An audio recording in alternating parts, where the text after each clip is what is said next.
Kita yang siap mendengarkan firman Tuhan, sama-sama saya katakan amin. Silakan duduk Bapak Ibu, dikasihi Tuhan.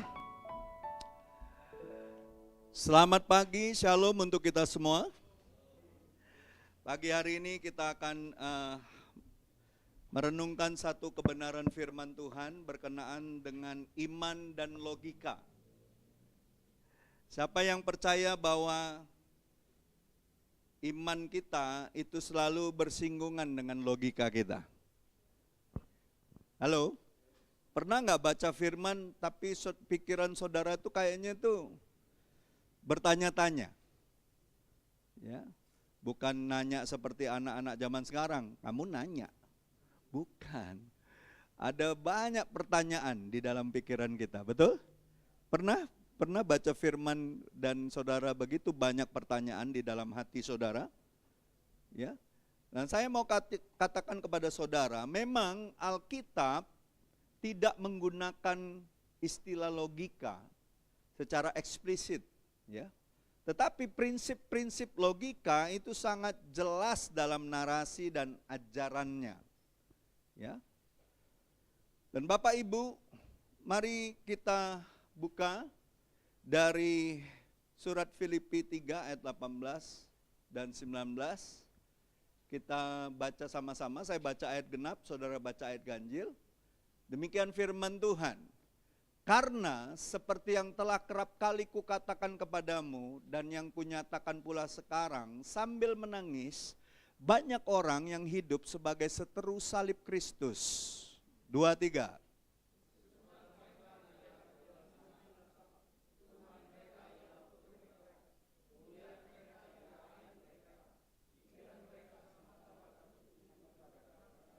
Ada kata apa, ada pernyataan apa di line terakhir itu? Pikiran mereka semata-mata tertuju kepada perkara duniawi.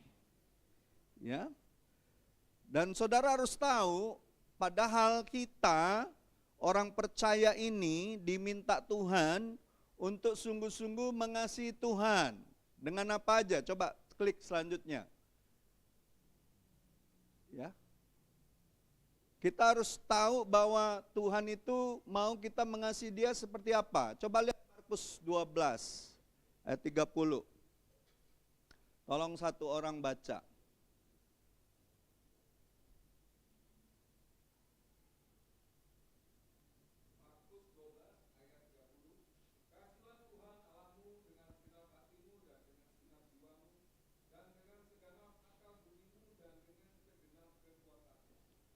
Ya, kasihlah Tuhan Allahmu dengan segenap hati, segenap jiwa dan akal budi. Itu berbicara apa?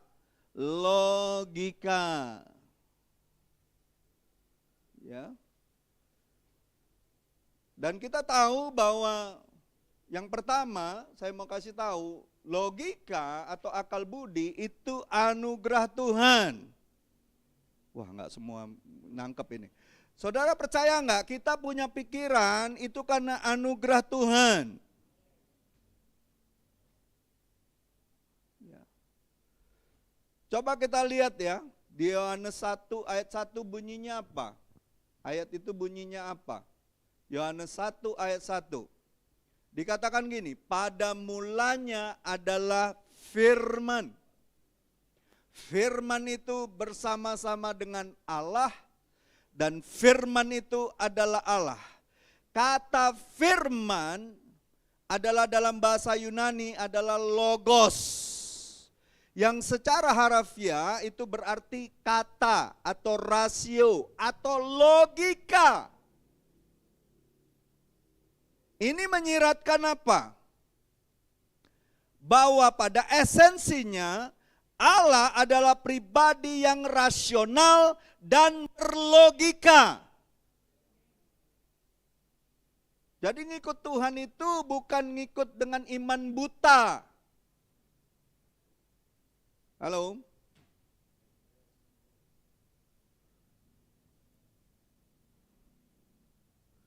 Ajaran Alkitab itu bersifat koheren dan tidak kontradiktif. Coba satu orang baca 1 Korintus 14 ayat 33. Dikatakan apa kebenaran firman Tuhan di sana? Ini saya baru introduce ya. Nanti ini baru poin yang pertama, introduce-nya seperti itu. Tolong dibaca. 1 Korintus 14 ayat 33. Satu orang yang sudah ketemu silakan berdiri.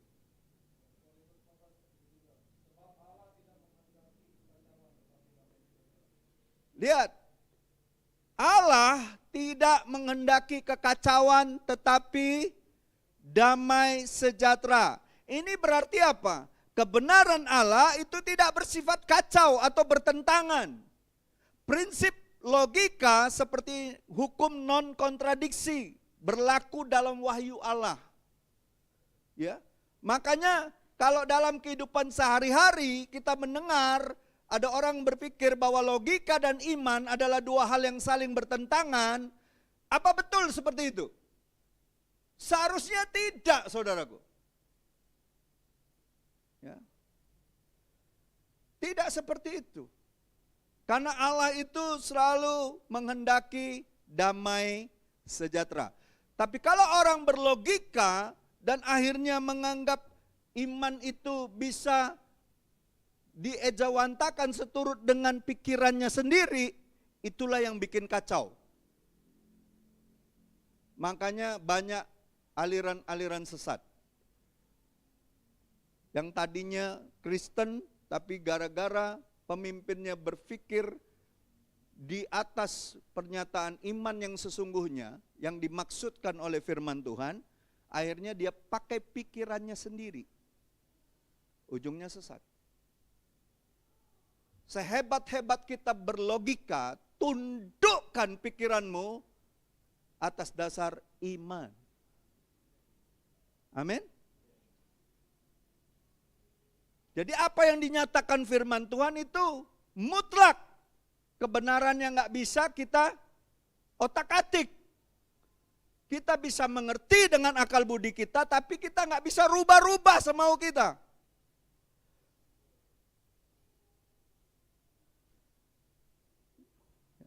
Karena waktu kita rubah pemikiran dan logika Allah, pernyataan Allah, kacau yang terjadi. Halo?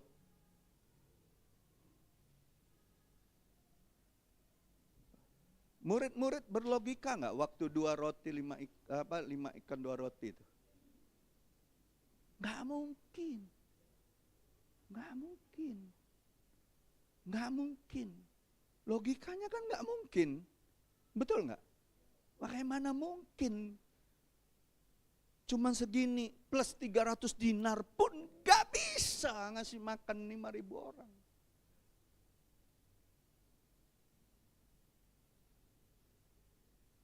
Betul tidak?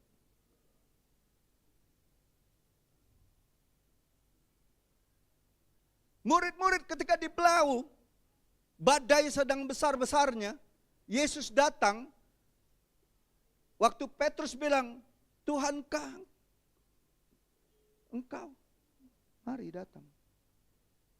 Sini kata, mari.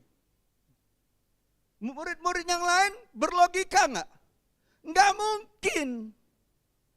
Enggak mungkin jalan di atas air. Tapi Petrus dengan iman dia melangkah. Tapi ketika pikirannya mulai berlogika lagi, berpikir lagi ketika dia rasakan guncangan itu, mulai sedikit demi sedikit dia tenggelam. Saudara, kalau memikirkan kebenaran firman Tuhan dengan pikiranmu sendiri, percayalah kau akan tenggelam. Tapi ketika kau berpikir dan kau meyakini, pikiranmu sudah mentok dan kau meyakini perkataan Tuhan itu dengan iman, maka kau melihat apa yang belum pernah kau lihat. Apa yang belum pernah kau pikirkan, apa yang belum pernah terbersit di dalam hatimu, semua yang baik itu Tuhan sediakan.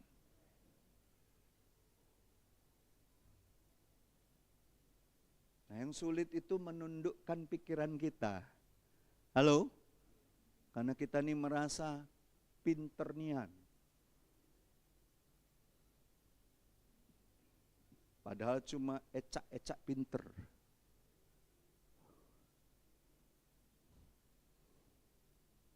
Ya.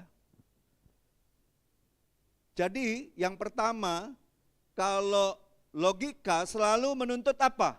Bukti. Ya. Dan cara berpikir.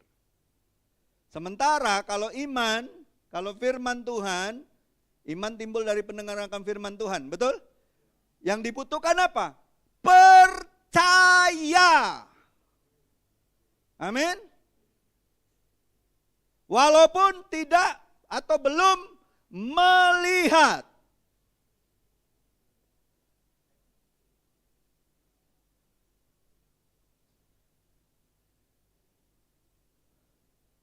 Pertanyaannya, apakah logika tidak bisa beriringan seiring dengan iman kita kepada Tuhan? Seharusnya kalau menurut firman Tuhan dari awal, pada mulanya adalah firman, seharusnya bisa ya. Bisa enggak seharusnya? Bisa. Bisa. Pemuritan Kristen itu ketika murid-murid Yesus ya dimuridkan, salah satu contohnya adalah Paulus ketika memuridkan orang-orang yang dibawa pemuritan dia minta apa di surat Roma itu, Roma 12 itu. Ayat 1 itu, dia minta apa? Ayat 2 itu. Berubahlah. Halo? Berubahlah oleh pembaharuan budimu. Kan kasihlah Tuhan Allahmu dengan segenap akal budimu. Berarti akal budi kita ini harus terus berubah. Tuhan Yesus tidak berubah, tapi kita harus berubah. Apa yang paling penting berubah terlebih dahulu? Pikiran, akal budi kita. Berubahlah dalam pembaruan akal budimu sehingga, perhatikan, kamu dapat membedakan manakah kehendak Allah. Di sini jelas sekali akal budi yang diperbaharui digunakan untuk menguji dan membedakan dua aktivitas yang memerlukan penalaran logis, yaitu tahu kehendak Allah dan bagaimana melakukannya. Apa yang baik dan apa yang berkenan.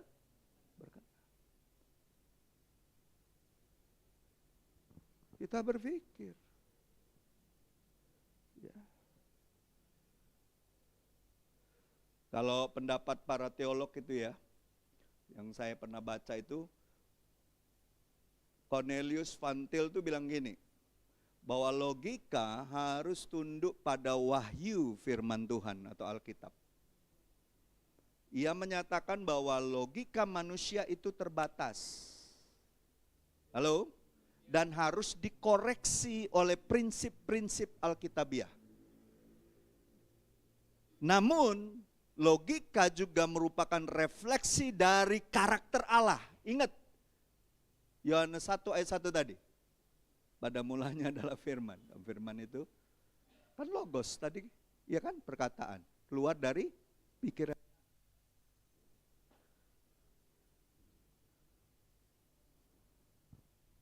Kalau R.C. Sproul bilang gini, tidak ada konflik antara logika dan Alkitab karena keduanya berasal dari Allah. Harusnya seperti itu ya.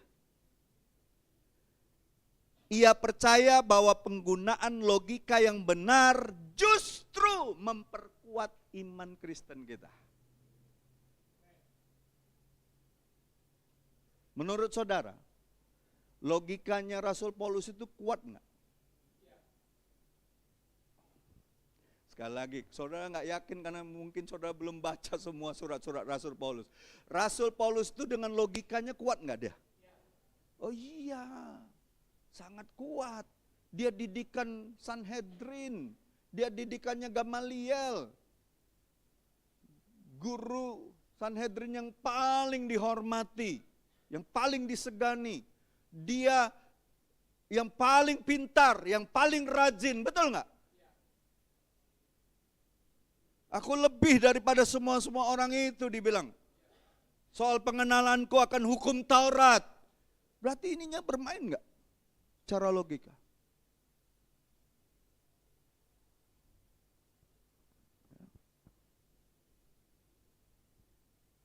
Jadi Bapak Ibu yang dikasih Tuhan, logika adalah anugerah dari Tuhan.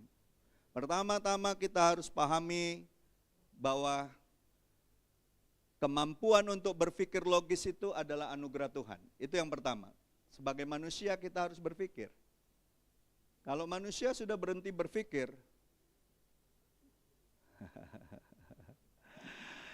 apa yang terjadi? Kalau manusia berhenti berpikir, apa yang terjadi? Lama-lama apa? Lama-lama apa kalau dia Lama-lama apa kalau dia nggak berpikir? On. Lama-lama stres dia. Sama juga kalau kebanyakan berpikir di luar apa yang seharusnya dipikirkan, sama juga.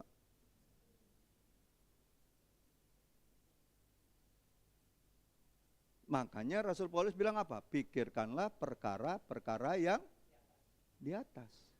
Apa yang baik, apa yang mulia, apa yang kudus, apa yang benar, apa yang disuci, iya kan? Apa yang sedap didengar. Filipi 4 ayat 8. Halo? Pikirkanlah semuanya itu. Kalau nak mikirkan makan besok, nak makan apa, ini kata Tuhan, kesusahan besok, itu untuk besok. Kesusahan hari ini jangan dibawa besok. Halo? Kenapa kita harus sadar ini? Karena pada awalnya manusia itu diciptakan menurut gambar dan rupa Allah. Kejadian 1 ayat 27 itu sudah jelas. Ini berarti kita diberi kemampuan untuk apa? Berpikir, menganalisa, menyimpulkan. Halo? Ada amin? Iya.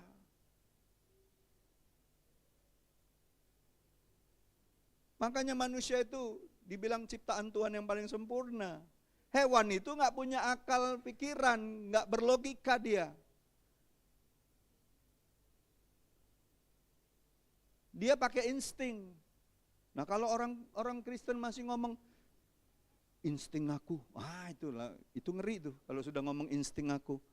Apa bedanya dia dari hewan? Jangan pakai insting hidup, jangan terlalu perasaan kita terus diikutin. Apa kata firman Tuhan? Dan ketika kau berpikir melalui firman Tuhan itu,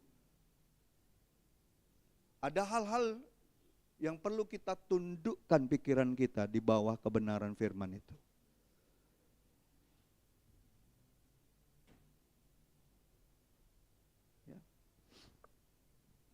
Jadi logika adalah alat yang Tuhan berikan kepada kita untuk memahami dunia di sekitar kita, termasuk untuk mengenal Tuhan.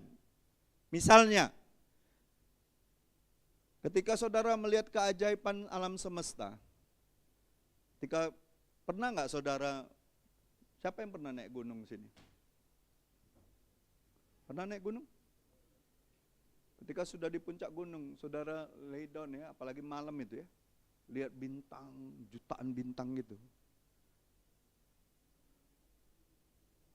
Kan ada lagunya kan, maka jiwaku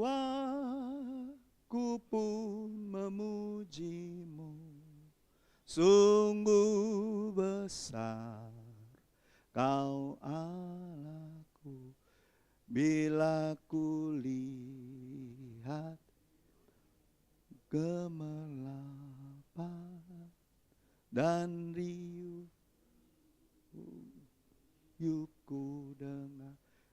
Berarti kan berpikir orang yang nulis lagu itu.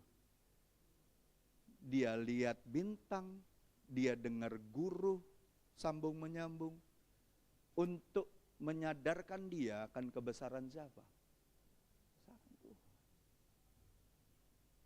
Kalau saudara tiap hari hidup dan saudara tidak menyadari kebesaran Tuhan, alangkah malangnya logika saudara. Karena Alkitab katakan, Amsal katakan, hikmat berbicara di tembok-tembok kota, berbicara di jalan, berbicara dimanapun. Siapa hikmat itu? Yesus. Dialah hikmat Allah yang paling sempurna.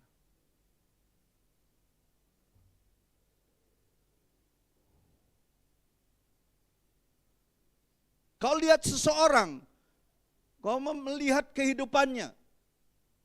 Dan ketika kau punya belas kasihan sama orang itu, ketika kau tahu ada kebutuhan-kebutuhan yang mendasar dalam hidupnya, dan kemungkinan dia sangat miskin.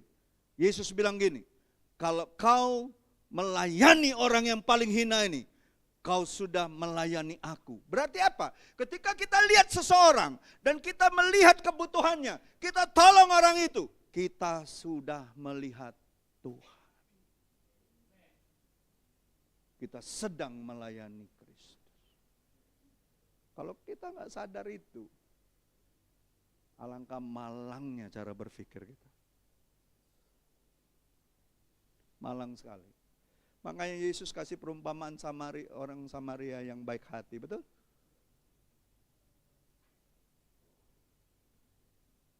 Ketika kau berpikir dengan belas kasihannya Tuhan, kau berpikir sebagaimana Allah berpikir tentang orang itu.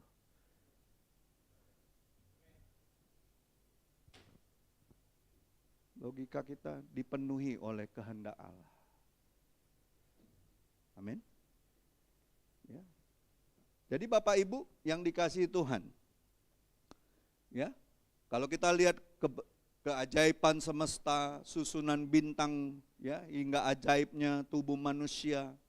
Siapa yang pernah menyelidiki tentang tubuh manusia, berapa banyak selnya, berapa banyak sel darah merah, sel darah putih, ya, bagaimana fungsi, ya, darah itu seperti apa? Wah, saudara akan terkagum-kagum. Makanya saya bilang sama Yobel, kamu calon dokter. Kalau kamu nggak sampai menyaksikan kamu ketika kamu ada di stasi operasi, kamu lihat tubuh manusia sedang dioperasi, sedang apa, kamu lihat bagaimana fungsi dalam tubuh orang dibedah itu seperti apa, kamu tidak kagum akan kebaikan Tuhan. Alangkah malangnya cara kamu berpikir.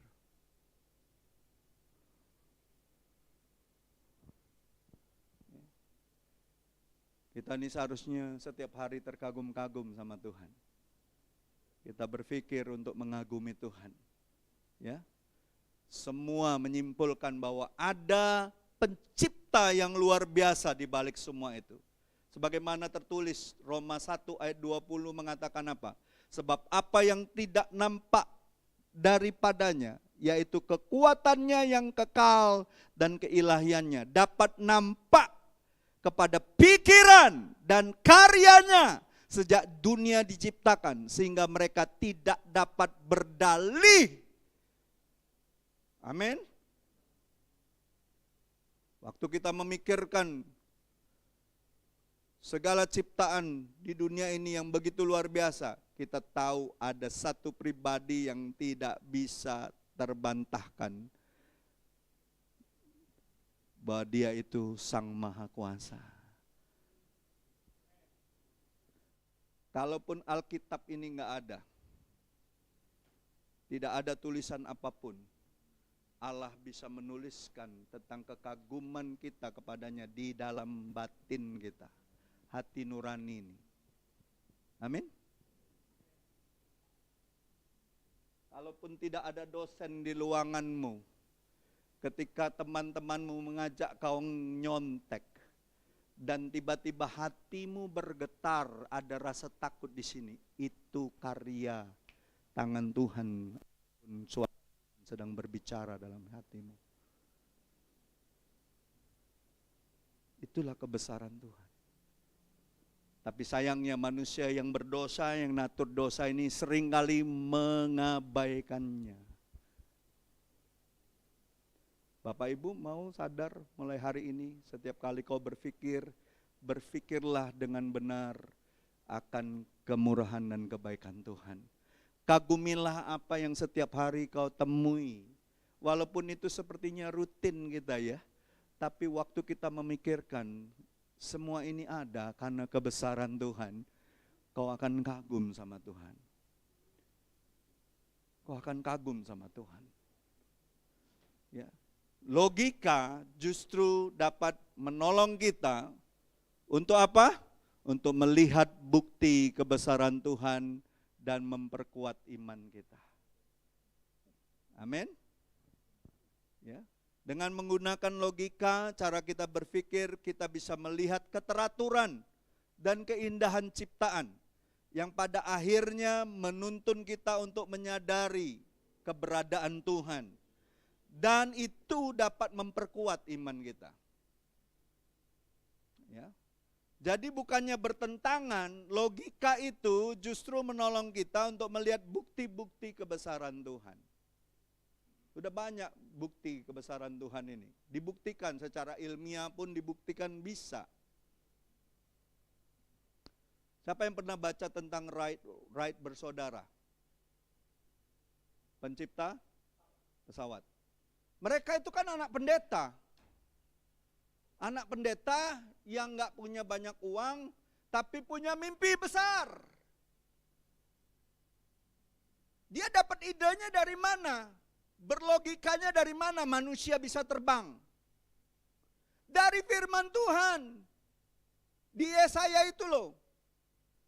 Kamu kalau dapat kekuatan yang baru setiap hari, orang yang menantikan Tuhan seperti burung Raja Wali, terbang tinggi. Wah, sama kayak Raja Wali. Oh berarti kita bisa terbang kalau kita ngerti caranya. Di tempat lain, pemerintah Amerika sedang menyuruh profesor Pentagon untuk membuat pesawat. Dan dia gagal membuat pesawat. Tiba-tiba kelang 2 tahun, ini yang saya baca, Wright bersaudara terbang dengan buatan pesawatnya.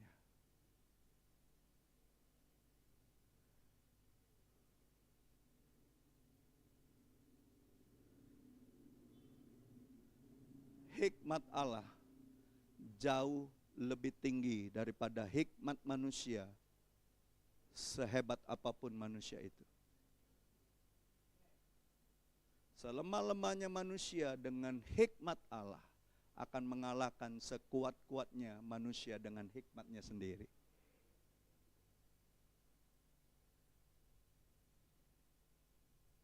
Siapa bisa sangka?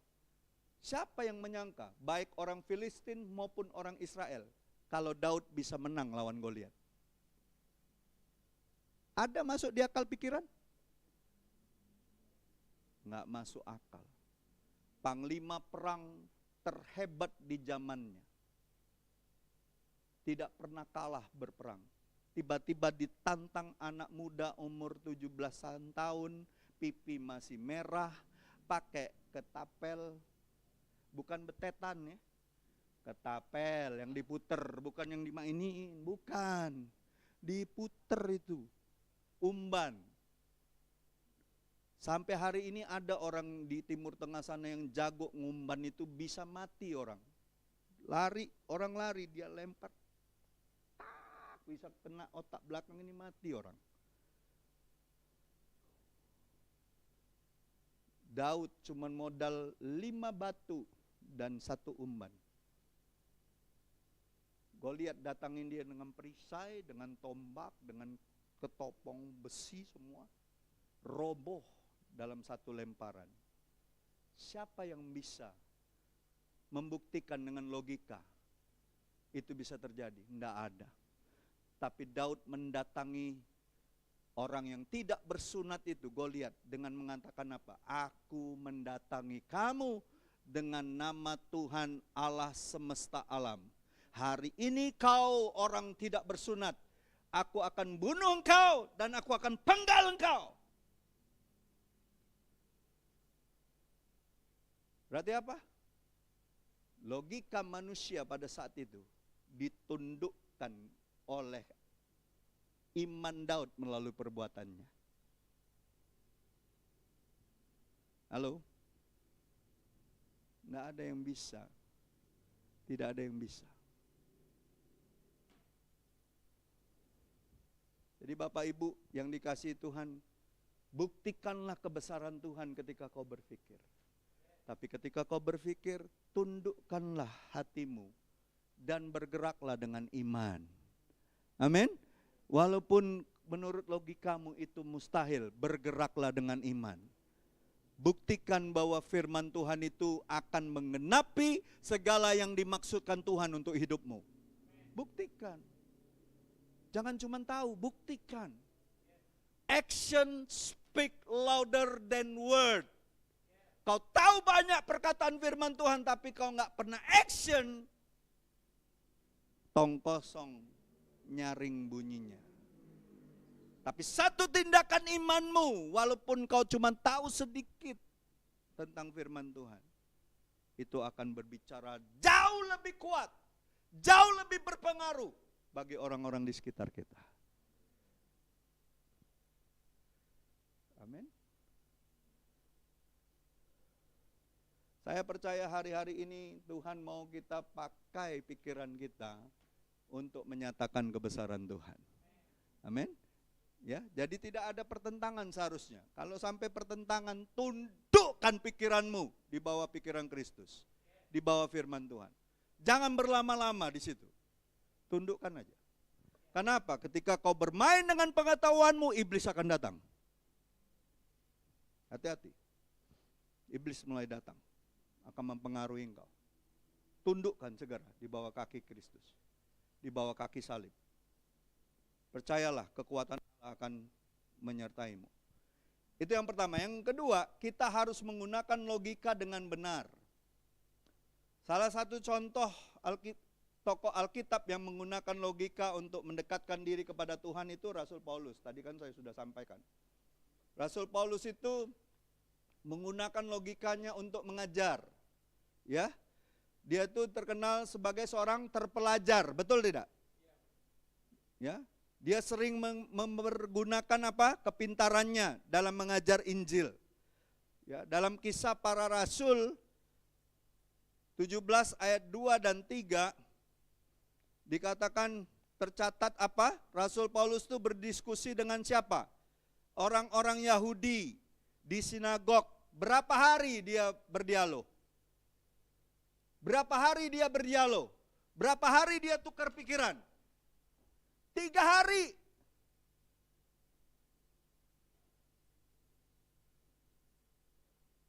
Saya mau tanya nih, siapa di sini mahasiswa? Yang masih mahasiswa? Angkat tangan yang masih mahasiswa. Di belakang ya, cuma satu ya. Masih mahasiswa kan? Kalau berdialog dengan sesama ataupun dengan dosen, ada sampai 3 hari. Dialog satu persoalan, ada sampai 3 hari. Kalau sampai 3 hari berdialog untuk satu tema ataupun satu persoalan ataupun satu bidang ilmu, berarti butuh banyak nggak yang di pikiran kita untuk didialogkan? Butuh banyak nggak otak kita isinya? Kalau kita ngomong nih sama orang nih, dialog untuk satu hal, lalu kita nangkep nih, orang ini nih, nggak cukup ilmu ini. Langsung apa kita? Langsung ngapain kita? Langsung sudahi pembicaraan kita. Betul tidak? Saya mau tanya, orang Yahudi itu pinter-pinter nggak? Bertanya soal hukum Taurat, segala macam hukum itu. Pinter nggak? Mereka tuh bukan hanya hafal. Mereka tuh bukan hanya hafal loh. Kalau tetangga sebelah ngomong, oh cuman orang kami, orang-orang di agama kami yang hafal hafal kitab suci. Orang Yahudi itu bukan hanya hafal, dia itu hitung, setiap huruf itu dihitung sama mereka. Ada simbol-simbol, ada hal-hal yang mereka mau bukakan, mereka singkapkan. Enggak sembarangan belajar firman Tuhan dalam bahasa Ibrani itu. Ada simbol, ada pernyataan-pernyataan tersembunyi. Mereka tuh berdiskusi. Bayangkan Rasul Paulus 3 hari diskusi. Menurut saudara, orang-orang Yahudi itu berpikir apa tentang Rasul Paulus? Berpikir apa? Tentang keteguhan imannya, mempertahankan keyakinannya bahwa Yesus Kristus yang kamu bunuh itu, yang kamu salibkan itu adalah Tuhan dan Mesias. Terbantahkan? Ada terbantahkan pernyataan Rasul Paulus? Enggak ada. Bahkan raja-raja, ya, Sri Kandeke, siapa-siapa itu raja Antipas segala macam yang ngadep, disuruh ngadep dia sama mereka. Dan Rasul Paulus menyatakan pembelaannya. Sri Kandake itu sampai bilang gini, hampir-hampir aku jadi Kristen gara-gara pernyataanmu. Saudara baca itu kisah para rasul. Bukan orang-orang ecek-ecek yang diajak ngomong sama Rasul Paulus itu. Gimana ketika nanti Victor berhadapan dengan menteri misalnya, menteri agama, kasih cerita tentang imanmu dengan Kristus. Diskusi nggak dia 3 hari denganmu?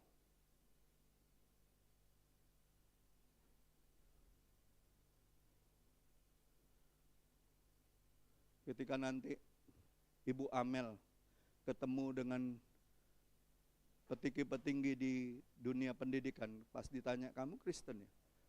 Coba cerita dong soal iman. Diajak diskusi nggak?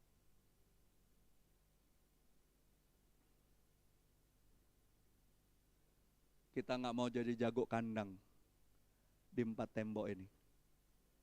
Di luar sana, di tempat pekerjaan, tempat di sekolah, di kampus. Kita siap untuk mempertahankan iman kita karena kita punya logika yang benar di dalam Kristus.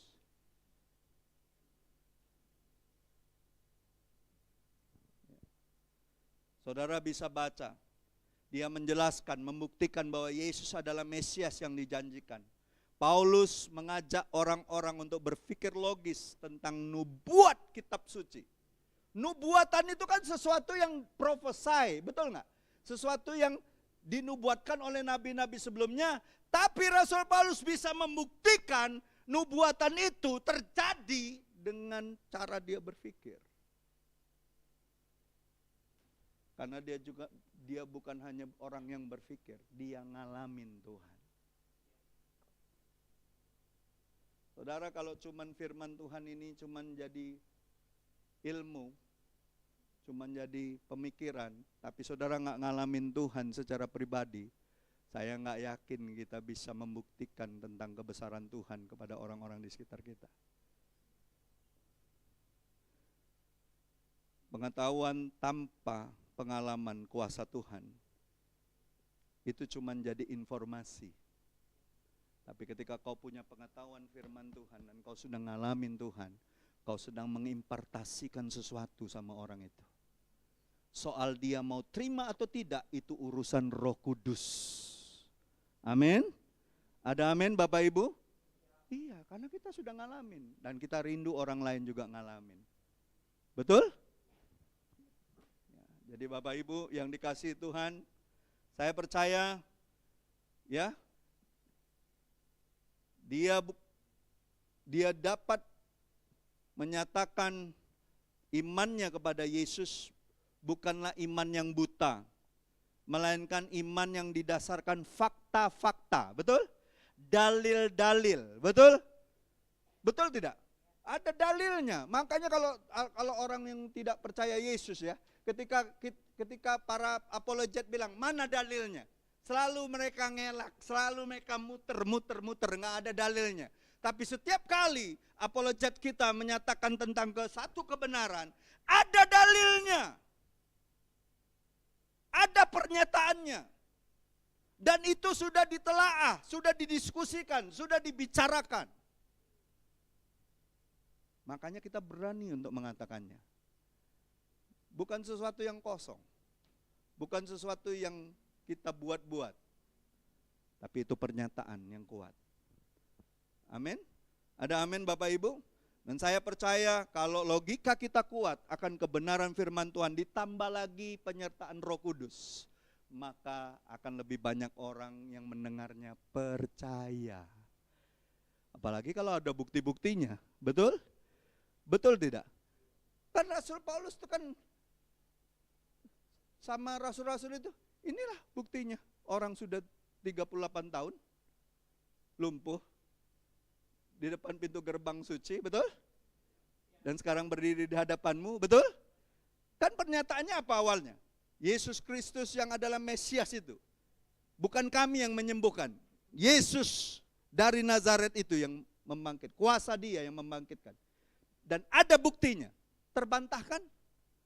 Tidak. 38 tahun kok. Orang Yahudi itu hanya mempercayai seseorang bersaksi ketika dia sudah umur 30 tahun.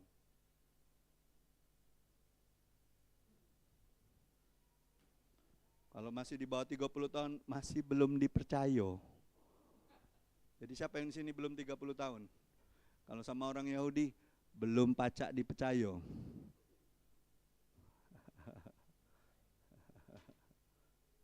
Ya.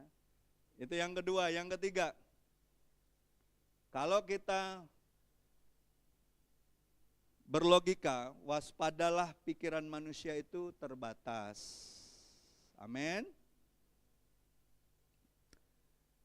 Walaupun logika sangat penting, cara berpikir kita sangat penting, kita juga harus mengakui bahwa pikiran manusia itu terbatas.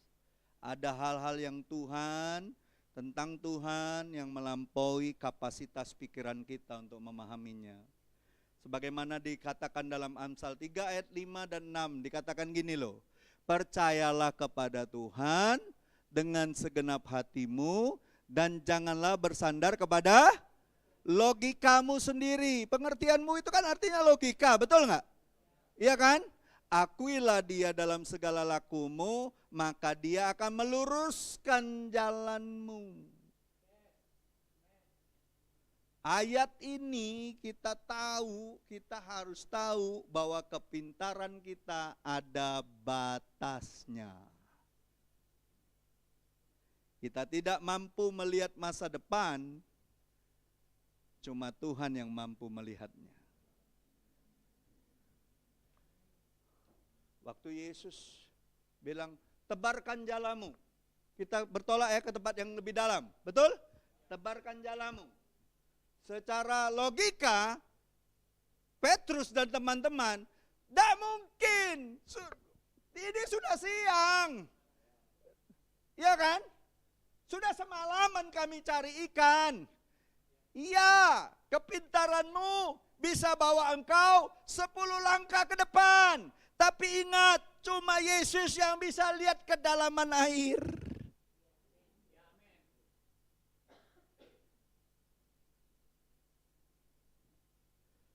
Trust Him.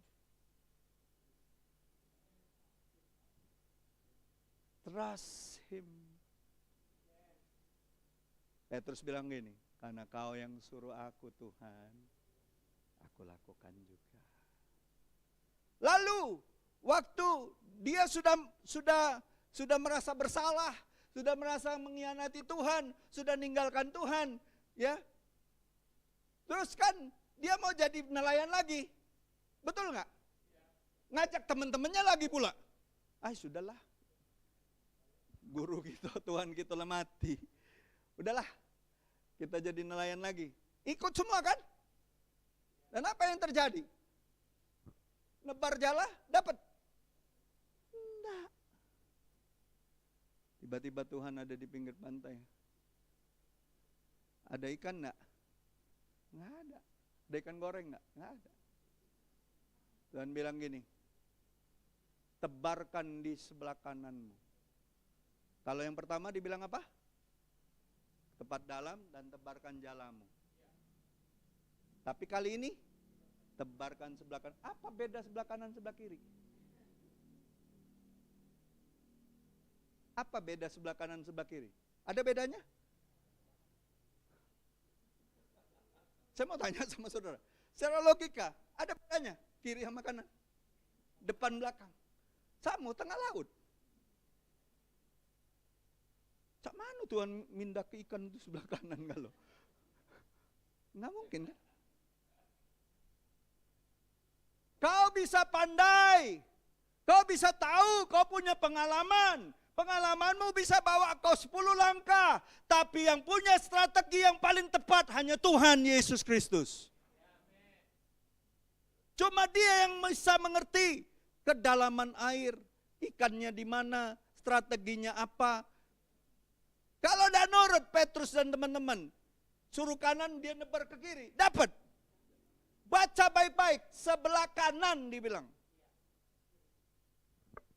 Jadi kalau Tuhan bilang, Pak Anes, sebelah kanan. Jangan nyimpang. Percaya baik. Dia yang punya strategi. Dia yang punya cara. Pak Parlin, Pak Gary, kita sedang mau membangun gereja sama-sama. Strateginya bagaimana?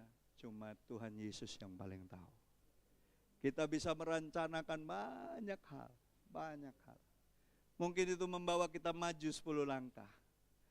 Mungkin tabungan kita bisa nambah.